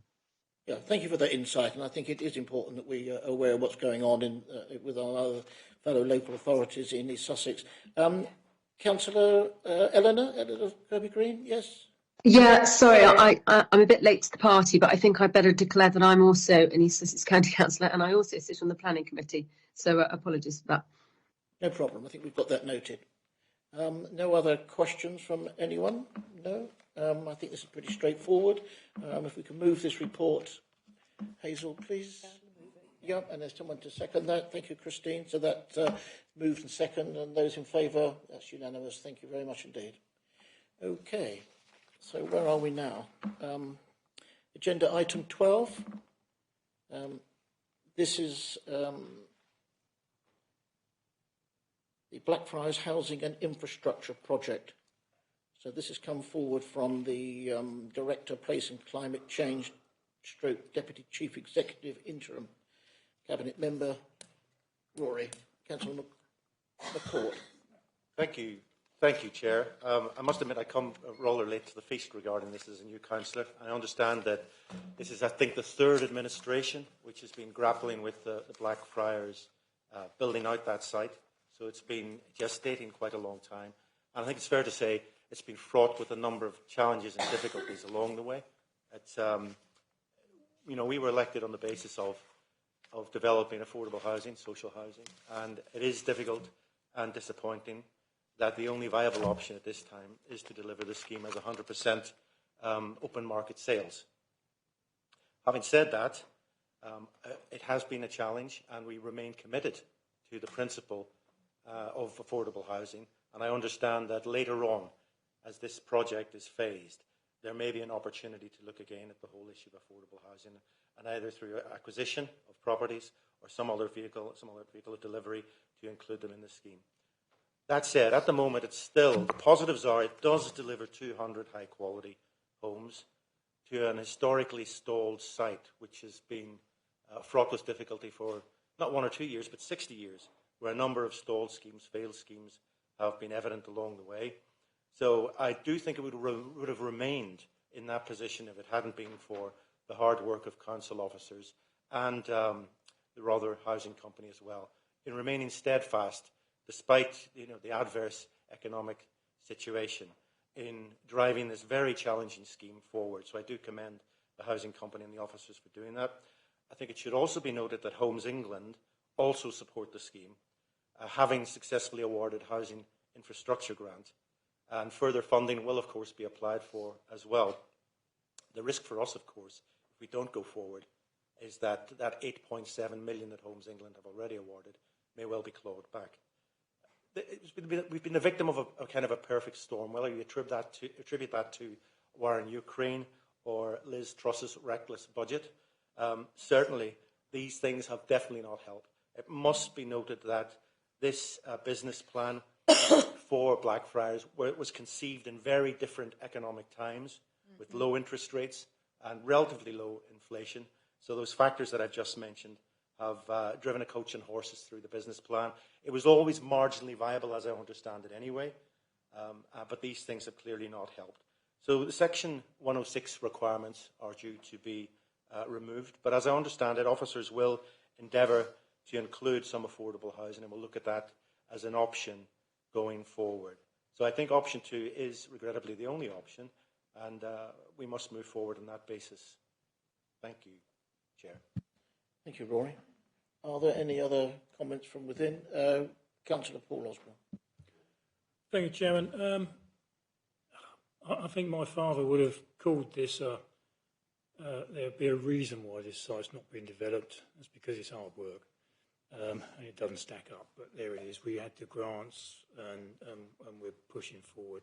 My only thought would be, has any consideration been given to self-build plots, service sites that people could buy, you know, for 110, 120, 150 grand, building themselves a house. Would that satisfy sort of Home is England on, you know, if you sold a number of them like that, would that satisfy Homes England that you're providing low-cost housing and reduce the potential clawback? Just a thought. It's a thought. Has anyone got any thoughts on that, Ben or Joe? Yeah, it's certainly something we can consider. I would have thought any benefit from that would be fairly de minimis and possibly slightly marginal, but we can certainly feed that back to the housing company as a possible thing for them to consider as part of their sales strategy. Okay, does that sort of cover off, Paul, your inquiry? That's fine. Are there any other questions from within? Councillor Timpey? Right, is there anybody else who wants to ask a question? Councillor Richard Thomas. Richard? Thank you, Chair. Can I first repeat what I said earlier about being the chair of the housing company, and I think that's a personal issue there. The first point I would like to make is that the difficulties we've had at least partially stem from the difficulties with the Spine Road, and I'm sure all councillors are very clear, although I'm not sure that members of the public are, on the distinction between the Spine Road, planned by and supervised by the council, and on the other hand, the housing to be delivered by the housing company. And so the company has been, to some extent, on the receiving end of difficulties and delays originating with that side of the project, which, of course, is now being constructed by a private company. The second point is that the company has suffered, as the council has, from general inflation and the sharp inflation in the building trade caused by shortages of materials and labour shortages as well. And of course, there are also the factors which Councillor McCaw has enumerated. And on top of that, of course, there have been costs associated with delays outside of the company's control. The third point is that you have in front of you a table detailing the progress we've made in relation to governance. Not necessarily the most glamorous of subjects, but nevertheless a very important one. And there are two reasons why it is so important. The first is we will all benefit from having an effective, efficient housing company, and the achievement of this rests upon the partnership between the council and the company, and this needs to be carefully defined. The second reason is that we need to strike the right balance between council oversight and the autonomy of the company. And if the right balance is struck, that means that the whole business of procurement can be conducted in the way in which a company can do it. And, of course, a company is capable of producing decisions and responses with a plasticity that a council cannot do. And so it's very important that that is preserved, and to get that right, the governance has to look right from a legal point of view. My next point is that we're finalising both the working capital agreement and the service level agreement. Now, we know both have taken a long time. They've been a long time in coming, but we're delighted to say that the rate of progress has improved enormously in the last few months.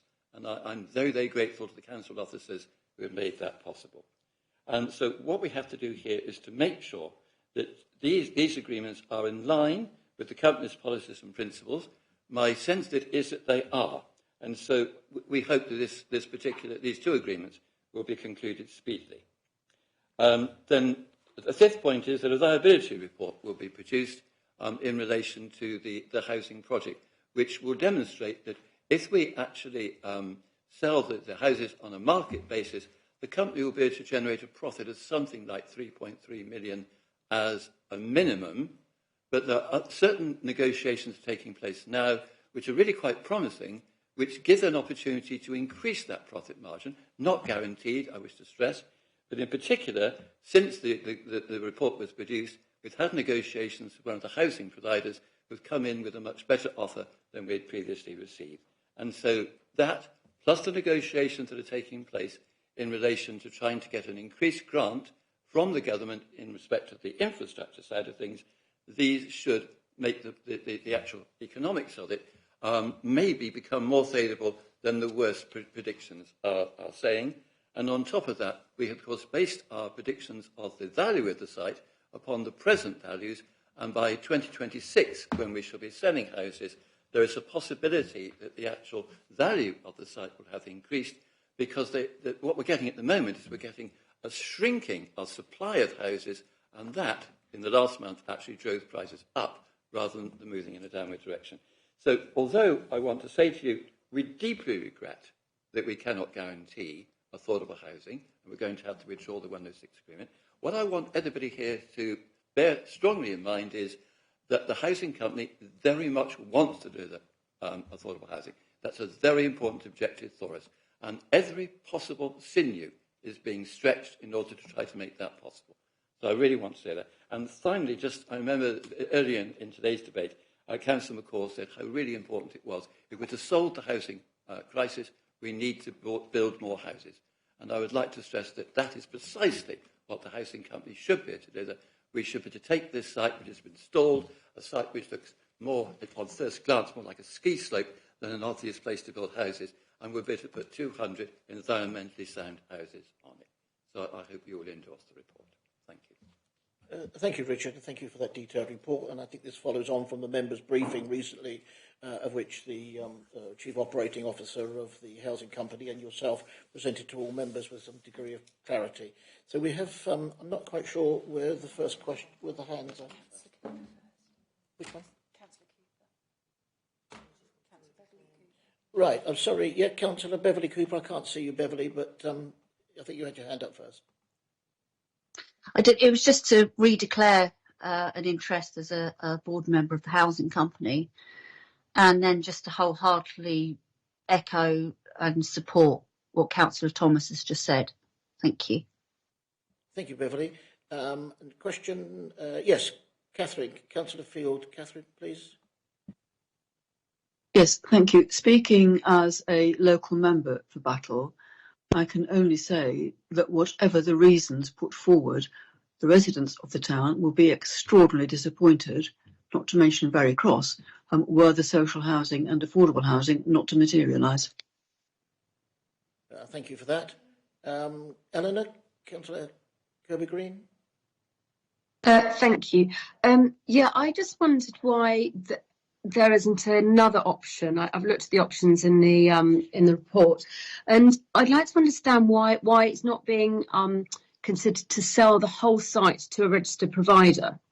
Because my understanding is that registered providers have access to the funding from the Affordable Homes programme if the whole site is delivered affordably, which we obviously don't have access to. And I know a number of sites in the rural areas have actually been delivered at 100% affordable because the developer has been a registered housing provider, and apparently they've been able to deliver sites that other people can't.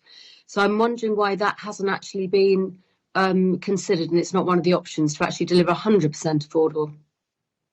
Thank you, Eleanor. Thank you. I'll invite Ben Hook to respond.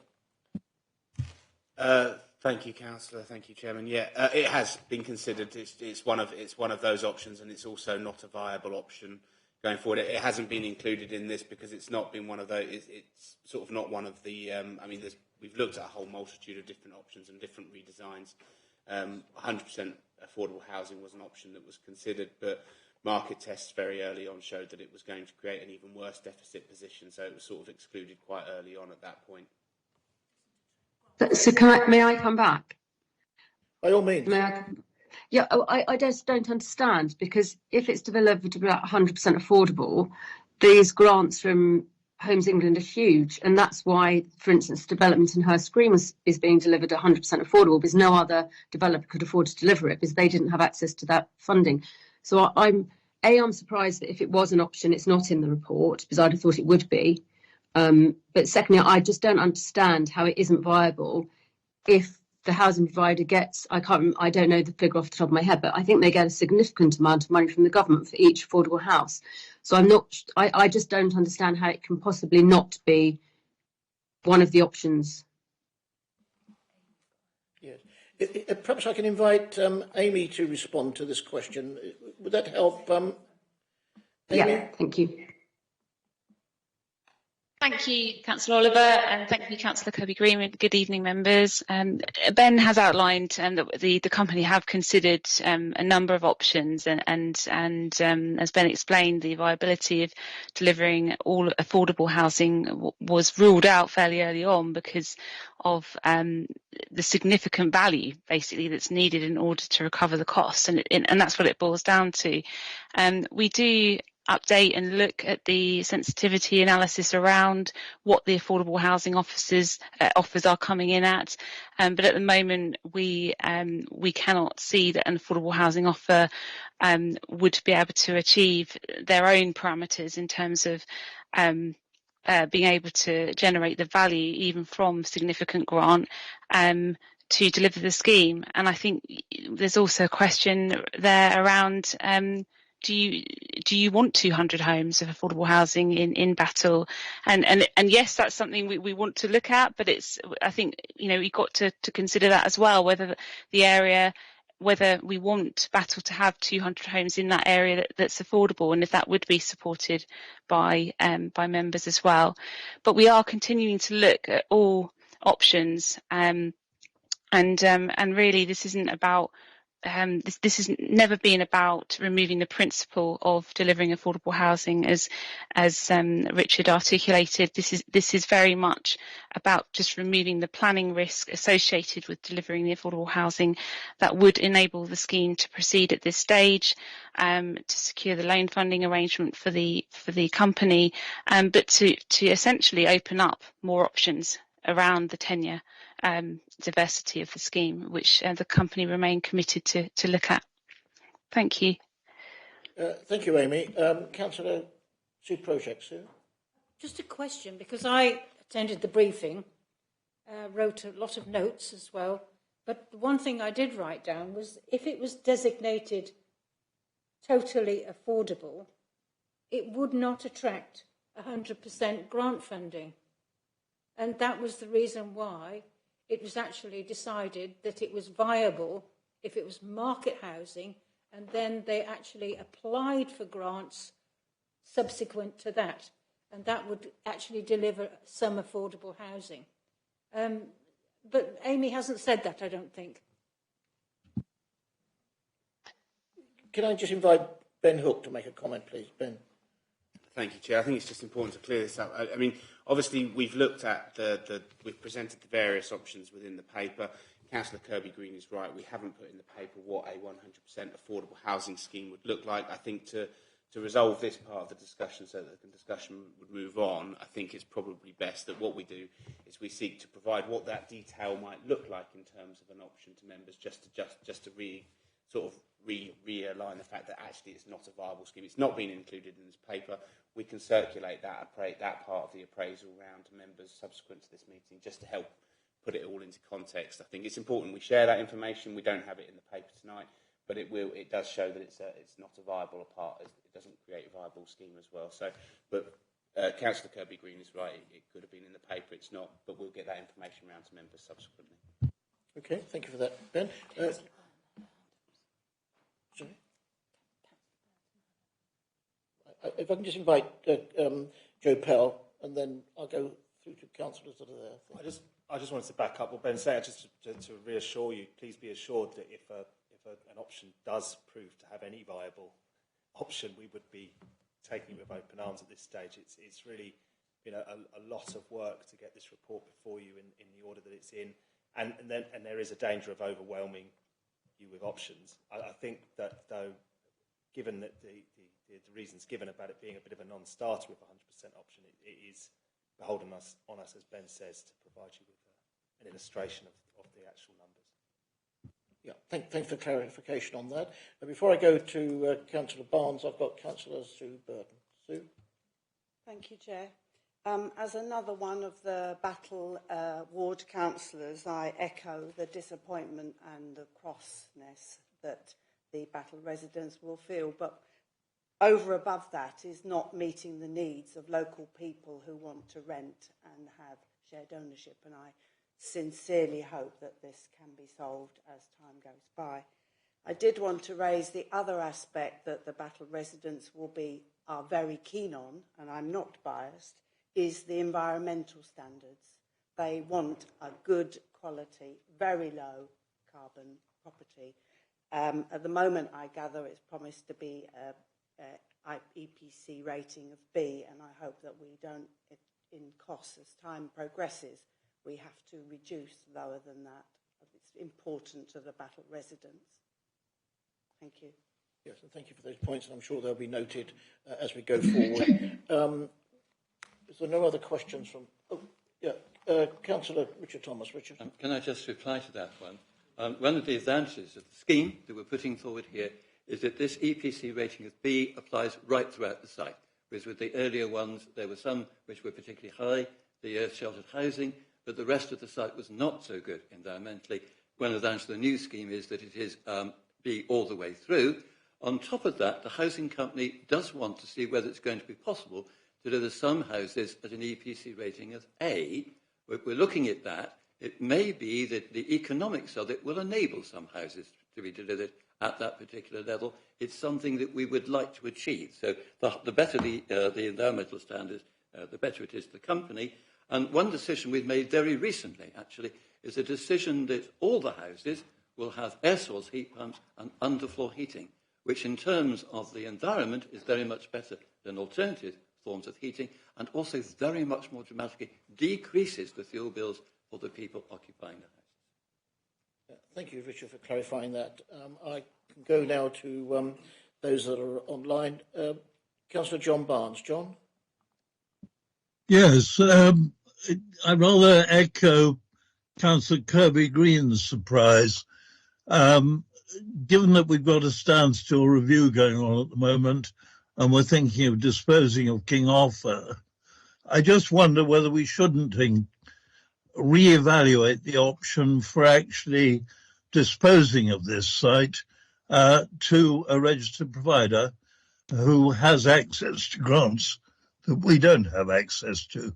I realise that will be disappointment to the company, but in retrospect, I just wonder whether it was right to float the company on the basis of this being the first scheme, rather than schemes which were more easily delivered. The problem throughout has been that effectively we were given money to bring the site up to scratch.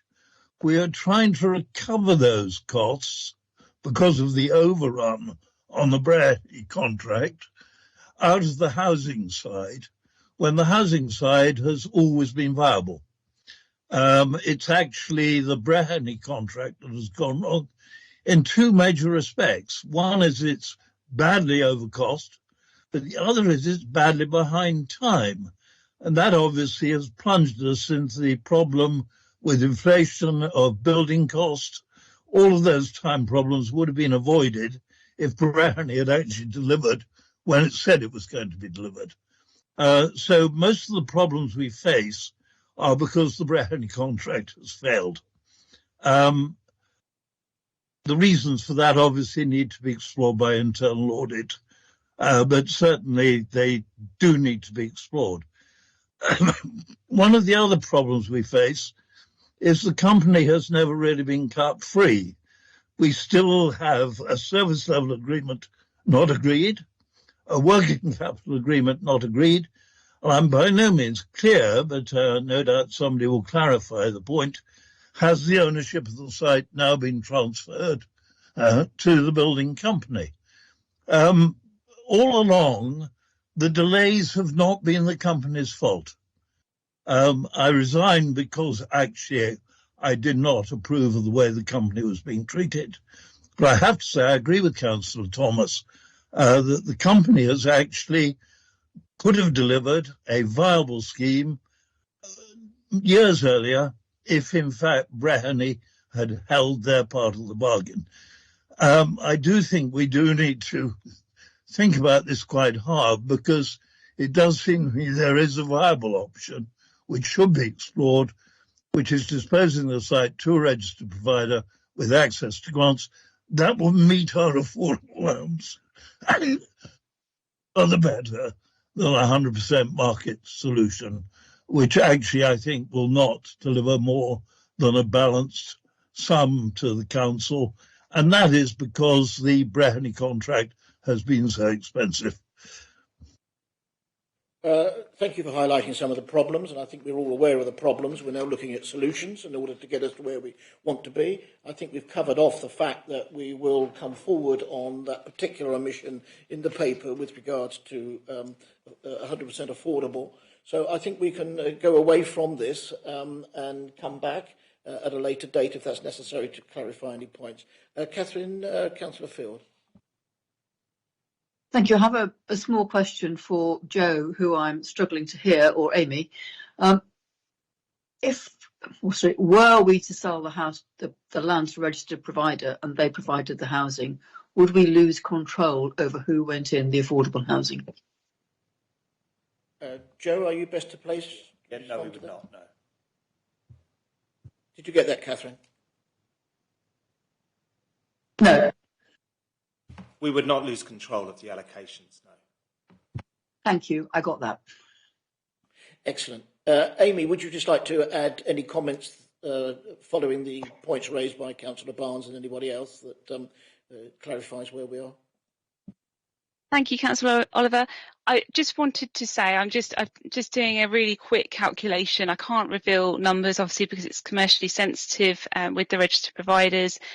We have been asking for offers based on schemes with and without grant. So if we were applying a bid based on a full grant basis and multiplied that across the whole scheme, it simply wouldn't generate the value required to cover the cost of delivering the scheme.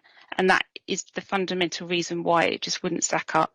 But as Ben has outlined, we will provide further financials on that. But I just wanted to give that headline information to reassure members of the current position. Thank you. Okay, thank you for that. Joe Powell. Joe? I can do. I just wanted to underline the extent of the macroeconomic pressures and the fundamental shift in the last year from having housing, as councillors have highlighted, schemes that did stand up and stack up on their own, to a position where only one scheme under the current economic situation stacks up, and that is 100% open market sale at this stage. But as we know, the economy is liable to move around, and it's impossible to forecast what is a challenging economic environment. So it's important to underline that fact that there has been a fundamental shift in the last 12 months, and I think it's important that we sort of recalibrate slightly, because there was a position previously in the past where the housing scheme did add up on its own without factoring the road, but that has now passed, and we are now, if you refer to the report and the numbers in the report, it quite clearly demonstrates that there is only one scheme that stands alone, disregarding the housing, still produces an overall deficit as a programme, but the project just about wipes its face with a small surplus back to the council. So it's quite a fundamentally different position that we're in now. Yeah, thank you for clarifying that. I think it's important that we're aware of where we are at the moment, and it is the here and now of the situation and what's beset us. Did you want to, is that your hand still up, John, or is that a new hand or an old hand? It's actually a new hand. 2 points. First of all, the reason why the scheme is unviable is because we're trying to recover all the costs of making the site viable from the housing company. I'm not sure we're going to do that on King Offa when we dispose. So I would like to be sure that we're not loading unfairly the costs on the housing company. The second, I do think we need to redo the calculations on this seventh option, because to my mind, we are sacrificing a great deal. At Westfield, we have got a not brilliant site coming forward, but there is one coming forward which a registered provider is going to tackle. And I do actually think, I'm not talking about the one that's already been built. The thing we did at Banky Field, again, the registered provider was able to actually deliver that. So I do think we need to look at that option quite seriously, because that would meet the needs of Battle a lot better than 200 market housing. Okay, thank you for your observations on that. Councillor Rory McCord. Rory? Thank you, Chair. No, it's just to echo what Joe says about the macroeconomic pressures on registered providers. I have no doubt that Amy and her colleagues have looked at every option and have approached many registered providers. The fact of the matter is, due to spiralling inflation and costs, registered providers are in no position really to acquire schemes of this scale. I mean, we met with the Chief Executive of Southern Housing a few weeks ago, and he informed us that they're curtailing their development programme from an average of 2,000 builds per year down to 250 for the next 4 years. So while it might seem attractive that registered providers can attract, grant and build, a lot of registered providers are struggling to remain afloat even in these difficult economic times, and that's just the reality. Thank you, Chair. Yes, appreciate those comments. Thank you very much indeed. So I think we're at the point where we can perhaps move this report. What's another hand gone up? Right, Councillor Biggs, is that your hand? Yes, I think it is. Yes, Chair, thank you. Just a quick one. Amy mentioned about the people of Battle not wanting 200 affordable homes. Does that mean in future then that any development, they will actually go to the people and to parish councils, ask them their views and then take their views on board? Because the last development in Westfield, they went completely against what the parish council wanted. Okay, I think Ben can respond to that one. Thank you. I think it's just important to know that obviously all housing tenures go through the planning process. That planning process has a public consultation element to it, so all members of that community have an opportunity to respond to proposals based on the planning permissions. That was the case in both Hurst Green and Westfield, where both of those sites became 100% affordable housing, but both of those were consulted with the local community before the planning committees made that decision. Thank you. I think you'll find that Westfield, Ben, was against it. Okay, well, we can move on from there, and thank you for your observations on that. Right, are we going to move this report, Rory, please? I formally move it. And someone to second this report? Thank you, Ash. Those in favour, as per the recommendation, and that is unanimous. Thank you very much indeed. So we're moving now towards agenda item 14, of which we are... It's an appendix.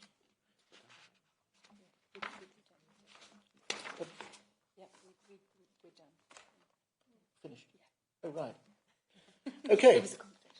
It was a confidential appendix. I wasn't sure whether we were going to discuss any of that. We're not. So this concludes the meeting this evening. Thank you very much indeed for those who have attended and those that have joined us this evening. Thank you, Richard, very much indeed for coming along tonight. Thank you, Amy, and also Lindsay, which you may have disappeared and having your supper. So thank you, everyone, for attending tonight, and the discussion has been very useful.